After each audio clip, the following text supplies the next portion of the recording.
धीरज सूर्यवंशी महापौर, गजानन मगदूम उपमहापौर, चंद्रकांत दादांची अधिकृत घोषणा। सांगली, मिरज आणि कुपवाड महानगरपालिकेच्या नुकत्याच पार पडलेल्या निवडणुकीनंतर महापौर आणि उपमहापौर निवडीचा कार्यक्रम जाहीर करण्यात आला आहे। सर्व विजयी नगरसेवकांमध्ये सखोल चर्चा करून तसेच राष्ट्रवादी काँग्रेसला सोबत घेत पालकमंत्री चंद्रकांत दादा पाटील यांनी बैठक घेतली। या बैठकीनंतर आयोजित पत्रकार परिषदेत महापौर पदासाठी माननीय धीरज सूर्यवंशी तर उपमहापौर पदासाठी गजानन मगदूम यांच्या नावाची अधिकृत घोषणा करण्यात आली। त्यानंतर धीरज सूर्यवंशी आणि गजानन मगदूम यांनी चंद्रकांत दादांच्या उपस्थितीत आज महापालिकेत उमेदवारी अर्ज दाखल केला। या पत्रकार परिषदेला मिरजेचे आमदार सुरेश भाऊ खाडे, माजी आमदार दिनकर तात्या पाटील, माजी आमदार नितीनराजे शिंदे, भारतीय जनता पार्टीचे शहर जिल्हाध्यक्ष प्रकाश मामा ढंग, शेखरजी इनामदार, सुरेश बापू आवटी, केदार खाडीलकर, दीपक बाबा शिंदे यांच्यासह अनेक पदाधिकारी आणि कार्यकर्ते उपस्थित होते।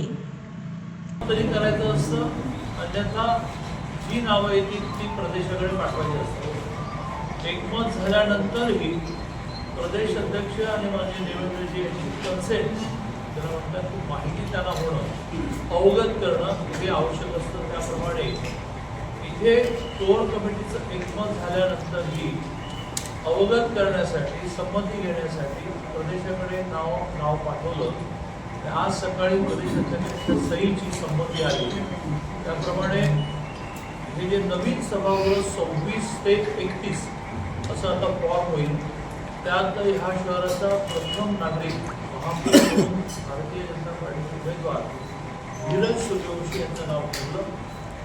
उपमहापौर हा राष्ट्रवादी अजितदादा गट यांना द्यायचं ठरल्यामुळे त्याने त्यांचं नाव गजानन मगदूम असं ठरवलं।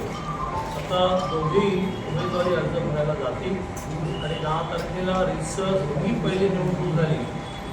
5 दिवसाने पुढची जीत असते ही जी अजितदादांना श्रद्धांजली अर्पण निवडणूक महापौर त्यांचं स्थान ग्रहण करतील, अजितदादांना श्रद्धांजली देऊन स्थगित होईल, तहकूब होईल। 5 दिवसांनी होणारी त्यांना ते प्रभाव काढतील बैठक जी असेल त्यात स्थायीची नावं द्यायची असतात आणि स्थायीची इलेक्शन स्थायी सभापती होणार असतो। त्याचे निर्णय हे टप्प्याटप्प्याने ठेवतात। यावर काही विचारायचं असेल तर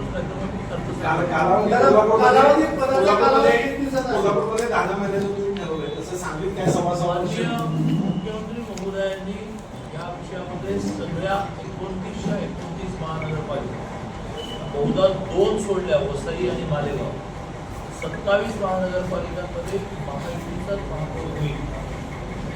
बहुतांश ठिकाणी विधिनिषा होईल, काही ठिकाणी शिवसेनेचा आणि काही ठिकाणी राष्ट्रवादीचा होईल। त्या सगळ्या ठिकाणी हे बीजेपीचा नाही, राष्ट्रवादी आणि शिवसेनेचा जिथेही माननीय मुख्यमंत्री महोदयांनी अशी इच्छा व्यक्त केली आणि आमच्याकडे देण्याची इच्छा ही आज्ञा मांडली जाते किंवा आपण हे अशा प्रकारे 10 महिने काही करू।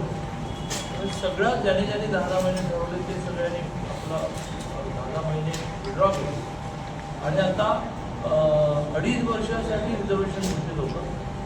तर 2.5 वर्ष किंवा जिथे 2 कार्यकर्त्यांना त्या कास्ट कॅटेगरीमध्ये, आता इथे सर्वसाधारण आमच्या कोल्हापूरला ओबीसी आहे, तर तिथे जे रिझर्वेशन असेल त्याचे 2 भाग करता येतील सर्वसाधारण, पण 10 महिन्याचे करता येईल।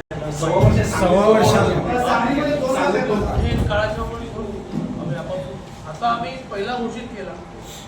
आमचं सगळंच ठरलेलं असं ओपन केलं तर असे कोर कमिटी नावाच्या शब्दाला काही अर्थ राहणार नाही। शिवसेनेला आम्ही बरोबर घेणार आहोत। त्यांच्याशी त्यांना काय द्यायचं हे बोलणं सुरू आहे। स्वर्गीय अजितदादा जाण्याच्या आदल्या दिवशी माझी बैठक झाल्यामुळे अजितदादांनी माझी सहमती झाली। त्यांनी लगेच त्यांचे अध्यक्ष जगदाळेजी आणि त्यांचा प्रतिनिधी जो जाणार होता